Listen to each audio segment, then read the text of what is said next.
সমালোচনার মুখে ওষুধ, তৈরি পোশাক, রেস্তোরাঁ, মোটরগাড়ির garage, workshop, mobile phone, ISP সেবাসহ কয়েকটি খাতে ভ্যাট বাড়ানোর সিদ্ধান্ত থেকে সরে এসেছে এনবিআর। বুধবার এ সংক্রান্ত একটি বিজ্ঞপ্তি জারি করা হয়েছে।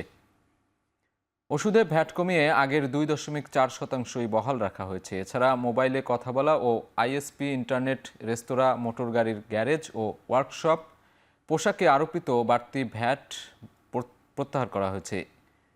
একই সাথে non AC hotel, Mishtanna Bhandar, নিজস্ব ব্র্যান্ডের পোশাক, বিপণন সেবায় ভ্যাট 5% কমিয়ে 10% নির্ধারণ করা হয়েছে। বিজ্ঞপ্তিতে বলা হয়েছে, বিভিন্ন পেশাজীবী সংগঠন, সুশীল সমাজ এবং অংশীজনদের অনুরোধে বৃহত্তর জনস্বার্থে জাতীয় রাজস্ব বোর্ড এই সিদ্ধান্ত নিয়েছে।